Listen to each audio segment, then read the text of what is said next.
জাতীয় পার্টির chairman GM কাদের একটি মন্তব্য করেছেন, বিএনপির সঙ্গে ভাগবাটোয়ারা করে জামাত শিবির সহ সবাই সব করছে, বাইরে নানাভাবে মানুষকে বিভ্রান্ত করা হচ্ছে।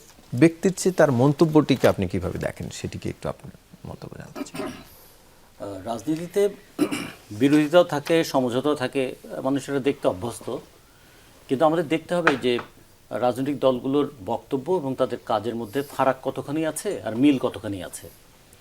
যেমন ধরুন, যত বিরোধীতে থাকুক, বাংলাদেশের ইতিহাসে এই প্রথম, তো ৫৫ বছরের ইতিহাসে এই প্রথম বাজেট অধিবেশন ঐক্যমতের মধ্যে দিয়ে শেষ হলো।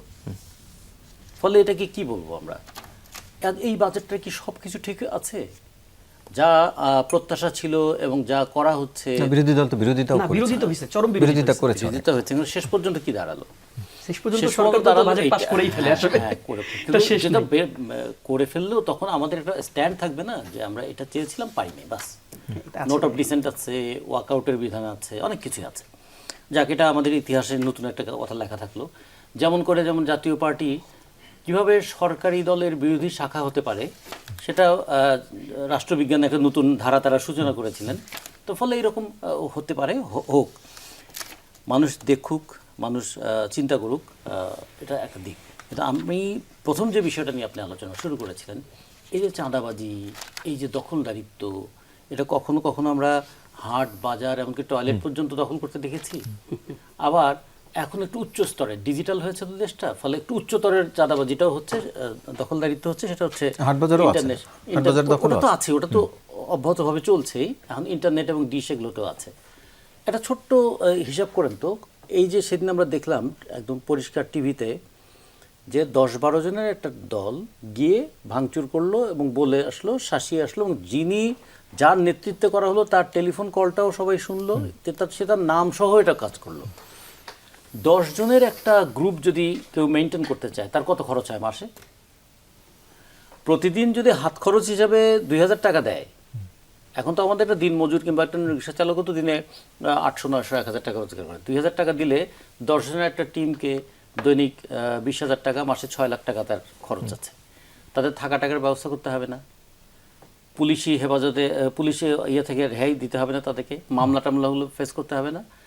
মাসে আমাদের একটা সাধারণ হিসাব, এই যে যারা গ্রুপ মেনটেন করে, ১০ জনের একটা গ্রুপ যদি মেনটেন করে, মাসে তার ২০ লাখ টাকার একটা সংস্থান করতে হয়, নিজেরটা সহ। তাহলে এই যে বাংলাদেশে বিভিন্ন রকম গ্রুপ আছে, তাদের কি পরিমাণ তারা খরচ করে এবং কী পরিমাণ আয় করে। তাহলে আমাদের যে চাঁদাবাজি হয়, এই চাঁদাবাজির ৩টা দিক আমরা যদি দেখি, দুর্নীতির যেমন 3টা দিক আছে, কি একটা কেউ অভাবে করে, কোনো উপায় নাই, সেখান থেকে কি করবে, ফুটপাতে চাঁদাবাজি করে, কাউকে দেখলে ছিনতাই করে, এটা হয়তো কেড়ে নেয়, ওটা ধরে নেয়, অভাবে। কেউ করে স্বভাবে, মানে করতে করতে অভ্যাস হয়ে গেছে। এখন দেখে আমার সামনে আরেকজন চাঁদাবাজি করছে, আগে সরকার করেছে, তাহলে আমরা করবো না কেন? ফলে এটা একটা স্বভাবে চাঁদাবাজি হয় বা দখলদারিত্ব হয়। আর হচ্ছে প্রভাবে, সেটা হচ্ছে খুব গুরুত্বপূর্ণ। যখন ক্ষমতার প্রভাবে থাকে, তখন সে মনে করে আমার সব, আমাকে কে কী বলবে, আমি সব কিছু করতে পারি। টেলিভিশনের সামনে দাঁড়িয়েও আমি বলতে পারি, আমি টেলিভিশনের পিছনে গিয়েও বলতে পারি, আমি আজকে একটা কথা বলে কালকে বলবো এটা আমি বলি নাই, এবং এইরকম কথা আমরা করতে পারি। ফলে যখন যে প্রশ্নটা আসছে, তাহলে এই দুর্নীতি, দুর্বৃত্তপনার হাত থেকে দেশকে বাঁচাবে কারা? দেশটাকে বাঁচাবার জন্যই তো এত আন্দোলন ছিল। আমরা না বলি যে অভ্যুত্থান করেছিলাম, অভ্যুত্থানটা করেছিলাম কিসের জন্য?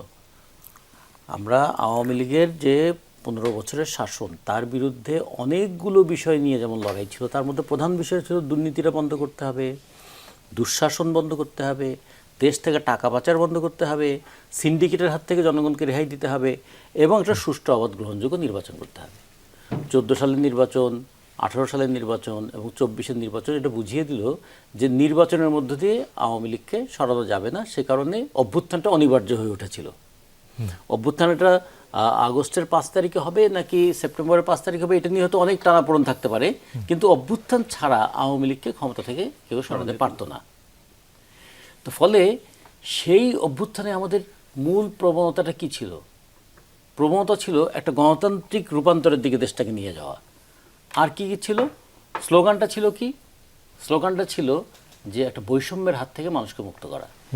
তো এই যে দেখেন প্রাতিষ্ঠানিক বৈষম্যটা কী রূপ নিয়েছে। এবার বাজেটের সময় সরকার বললেন যে আমাদের মাথাপিছু আয় এখন $৩,020 হয়েছে। মাথাপিছু আয় $3020, মানে প্রতিটি মানুষের মাথাপিছু গড় আয় 3,66,000 টাকা, একদম বাচ্চা থেকে বুড়ো পর্যন্ত সবার। কিন্তু আমাদের যারা শ্রমজীবী মানুষ, যে মানুষটা শ্রম দিয়ে একটা সংসার চালায়, সে কি মাথাপিছু আয়ের ধারে কাছে আছে? শ্রমজীবী কেন, নাই। মধ্যবিত্ত না, সেও শ্রমজীবী নাই, নাই। কিংবা- শ্রমজীবী 7,60,00,000 মানুষ সরকারি হিসাবে, তারা নাই। মধ্যবিত্তদের মধ্যে যারা 30,000 টাকা বেতনের চাকরি করেন, 40,000 টাকা বেতনের চাকরি করেন, 50,000 টাকা বেতনের চাকরি করেন, সে কি বলতে পারবে সে তার সন্তান এবং তার স্ত্রী নিয়ে থাকলে, 2 সন্তান, 1 স্ত্রী, স্ত্রী সহ 4 জন যদি হয়, আর বাবা মাকে যদি দেখতে তাহলে 5 জন, তাহলে 5 জনের মাথাপিছু আয় যা, সে কি তা করতে পারে? পারে না। তার মানে দেশের 90%-রও বেশি মানুষ গড় আয়ের অনেক নিচে। 10% মানুষের হাতে এত আয় যে দুটো মিলে গড় আয় করলে 3,66,000 টাকা হয়। এই বৈষম্যটা না আমরা দূর করতে চেয়েছিলাম। জি, আমি সেটা নিয়ে আচ্ছা, আলোচনায় এই শুধু এটুকু বলি যে বৈষম্যটা আমাদের দূর হলো না কেন, সেটা নিয়ে কিন্তু খুব একটা আলোচনা আমাদের নাই। আলোচনাটা এই জায়গায় একটু ফোকাস করা দরকার ছিল। বৈষম্যের উৎস কি, বৈষম্য দূর করার পথ কি।